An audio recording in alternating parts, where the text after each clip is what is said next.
Hey guys, so this is Junior here, aka Mustached. I'm here to review the movie A Haunting in Venice.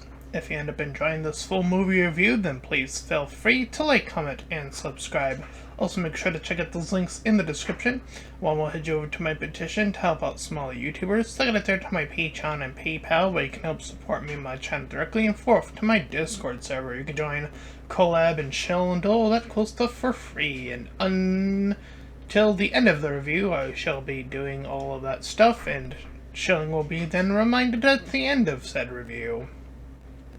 Alrighty, so, I have not seen any trailers for this, maybe except for once, I think? Don't think so, though.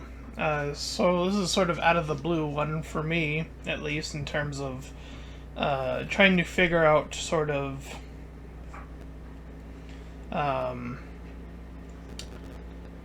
what's sort of different in terms of what type of movie this was going for. So anyways, the movie begins with us in a landscape and seeing a man wake up from a nightmare with a seagull eating a crow. Not sure why the opening sequence was that, but we could have cut straight away to this man's sort of proclivities towards the situation, but we are set in the 1947 Italy era, where our main protagonist is hounded by named Patrot by these other individuals about how they want these cases solved, one of them being really desperate in the front. And then he's then visited by a writer who has been using him as a sort of tool to get her work off in that spring step sort of way. We see that the Halloween era is being brought back into Italy in this movie in terms of what they're saying, but she wants him to investigate this particular case that she can't seem to figure out. She has essentially wanted to see if he can, maintain this sort of record that he seems to have been let go of. He seems to be in retirement. So we're already starting off with our sort of detective in a low state, if you will. But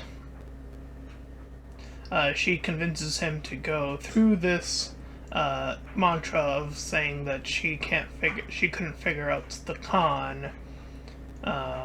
So they are then moved to this location, this particular building, where the hostess is allowing all of these kids to roam around and mess around and play for the little opening play that they perform there.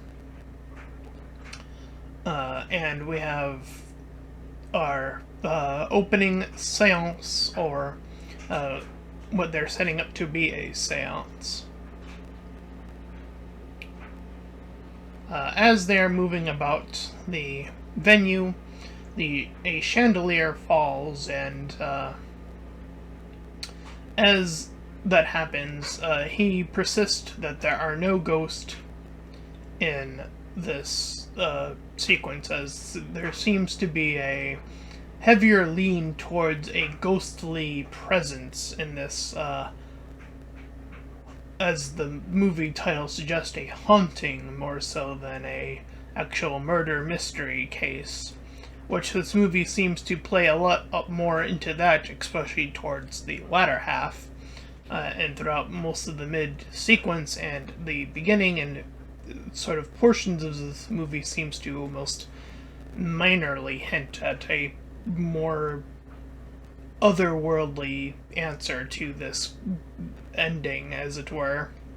But we'll talk about about that later on. Anywho, so we see that the medium of the group enters into the fray, as it were. Um, and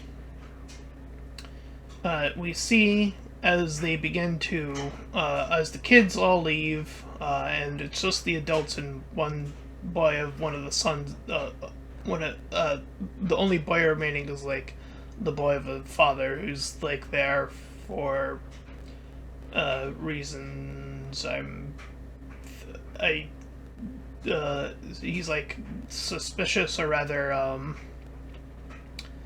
sort of figuring out stuff on in his own way, being a little lost in his own regard. Uh, the boy suggests, just like he does, that this medium is a fake, though she insists upon her ability as being real. That being the ability to talk to the dead through this seance. She uses a typewriter to make her messaging clear,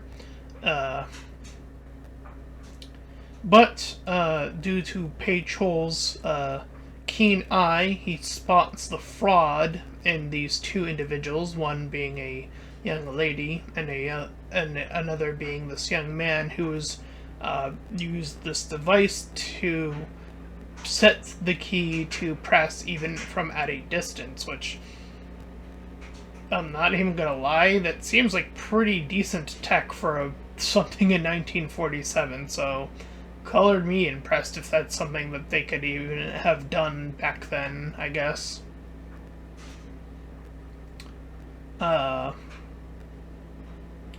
However, just after this plot is revealed, she begins spinning and speaking in another voice, Alicia's voice, the voice of the deceased, which freaks everybody out once again and brings back into the question of whether or not she is real or not.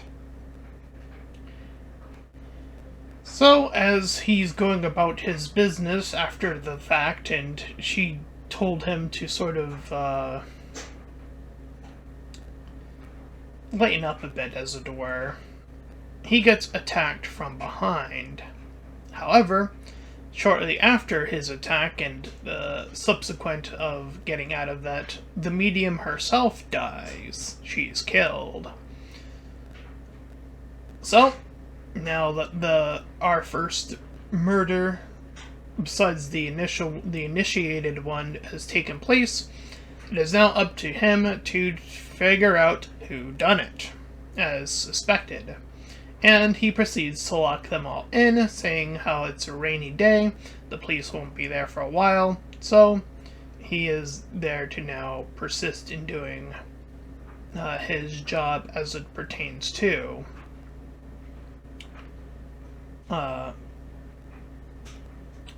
So he gains the assistance of the writer, who he had previously known, and begins to, with her aid, begin questioning all of the other remaining guests, the first among them including the mom herself, talking about how she was a singer and how where she brings them, and so on and so forth. They go to Olga, this woman who had sussed out the medium. She was also like a caretaker, I suppose, in her own way. And they kind of play off of the whole satanic ritual part as like trying to get her to see if she can break on that front, or if she was responsible because of that belief. However, through these questionnaires, he begins to hear some rather interesting voices, which once again plays off of the idea that there is also some sort of supernatural work at play at the back of his head, at least. He goes to the sink restroom to regain his composure, and he sees a figure behind him. So this is the first actual, like, ghostly presence we as the audience see, and then he turns around to not see. So, that does indeed, once again, break into question what was all that about then. And indeed, it seems to persist as he goes from others to gather more intel. Goes to the dad. Hears voices again.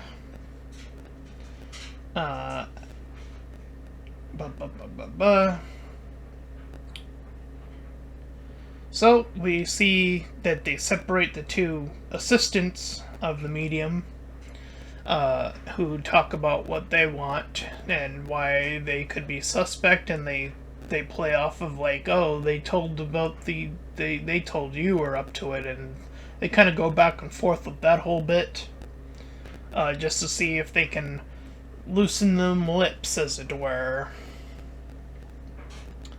And then a rumbling starts that seems to gather everybody's collective worry.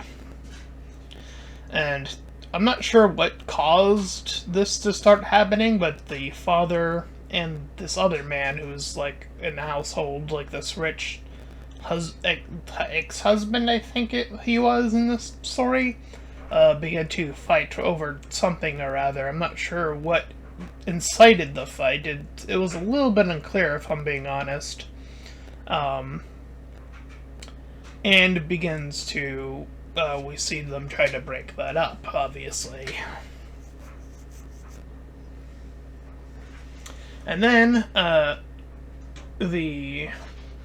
he, as the detective, asks the policeman who was there, who's now still there, and his own assistant,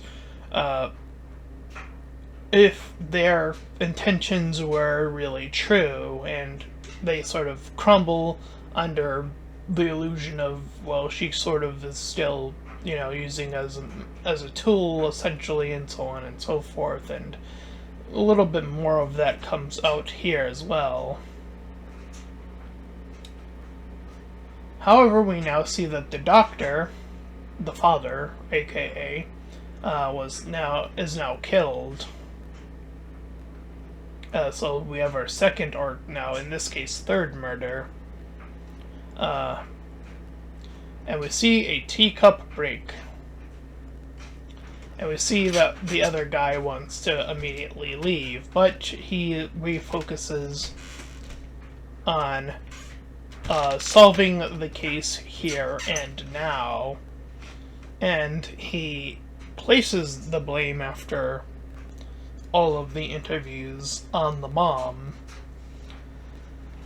and goes over how she done it, which is very akin to some of the earlier whodunits in the past, going over how she used this honey-like poison to slowly poison her own daughter, and then she had gathered that the other two, the one that she kills later, were both trying to blackmail her in separate ways. Him and, well, actually it was a letter from the son, as we learn later on, but we also see from the medium, the reason that she did that one is the persistence of knowing all of this information about her and the daughter herself. So perhaps a leakage of sorts could have happened from this medium. And once she has exposed herself due to stress or whatever it may have been, as she is outside and he sees this, as he is also sort of at the balcony of the area, he sees a ghostly figure behind her and touches her, the woman, the mom, and then is pushed off of the balcony. thus leading to our final death, the death of the killer themselves, that being the mother. And thus our conclusion comes to him being reinvigorated by the writer to be like, hey, you're still in this, but you also did see something, didn't you, as she puts it. And he sort of kind of confounds that into saying, like, we gotta just let that be as it may sort of fall.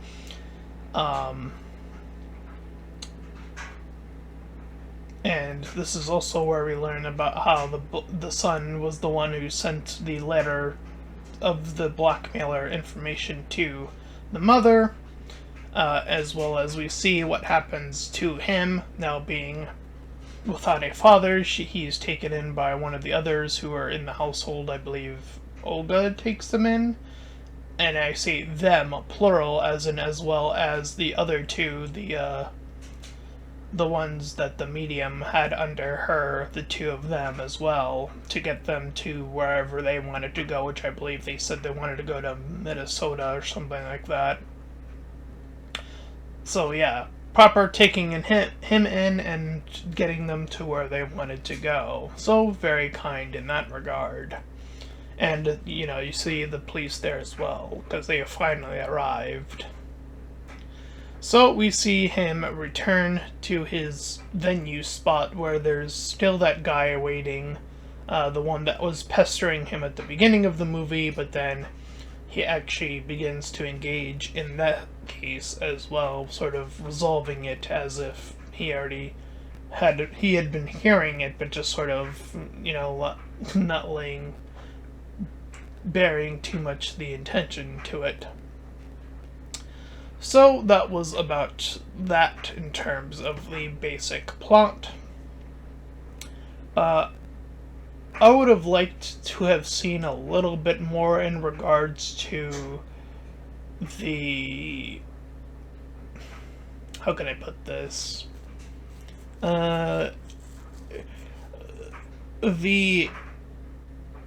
Because I know they do, like, the whole explanation thing, but it does feel like how he places some of those clues together seems a little bit off-field. It feels like they're, like, I'm not even sure how he got to the conclusion about honey and it being concocted into a poison. Like, I'm not sure how he even reaches that conclusion, if I'm being completely honest. And typically, within a murder mystery, you learn all of the facts, including, well, how it was done, and top of who had done it. There is that gap, in terms of how I feel about that. And I think there was one other gap, but I'm not sure if it's necessarily one. Something about the flowers he was explaining. I think this is what ties into the honey. I'm not even entirely sure. Like, he said something about the honey being related to it, but again, I'm not really sure how that connects. So maybe that might have been it. Maybe I just missed it, or maybe I'm not entirely sure, but yeah. I think some of the setups of the questionnaires could have been a little bit more, just a little bit more extended in that regard, I suppose, to, like, really lay out suspects, perhaps the suspects that were remaining anyway. And I don't mean that by, like, a large percentage of time. Like, I mean, like, maybe even a few minutes each would have been suffice, I think. But I suppose what also makes this interesting is the regard into the actual ghostly figures that we see throughout the movie. Does that account for a more unreliable narrator in the detective? did the ghost help him solve the case? Question mark? Like, is that what that was trying to lead to? Because it didn't feel like that was happening. It felt like it was more of a distraction than an assistance. And I feel like it should have been the other way around. I feel like, if they wanted to play off of this whole ghostly connection, they would have gone with the whole, like, the ghosts are actually trying to help figure out help him solve the case, if that's. Because it seemed to be like what they were suggesting at the end with, like, her saying, like, oh, you saw something, didn't you? And him trying to square that away, but I mean, like, they didn't really do anything. I mean, expose except for at the end, which, I mean, that seems a little too late. I don't know, in terms of that, like. So yeah, I'm not. Again, I think this movie could have used a little bit more setup than the what we got here. Just a little bit more. I think that this is a little bit tighter than, say, something like Glass Onion was, in terms of, like, that, but I feel like there still needed to be a little bit tightening up on the whole, putting together this whole, case, as it were. So I will give it like a 6 out of 10. I feel like, again, those gaps are a little bit too wibbly wobbly for my taste, but I would still say, as an overall movie, still on the more positive than negative in this regard. So that is my review for A Haunting in Venice. And if you ended up enjoying it, then please feel free to like, comment, and subscribe. Also, make sure to check out those links in the description. One will head you over to my petition to help out smaller YouTubers. Second and third to my Patreon and PayPal, where you can help support me and my channel. And fourth, to my Discord server you can join, collab, and chill, and all that cool stuff. And until next time, everybody, bye-bye!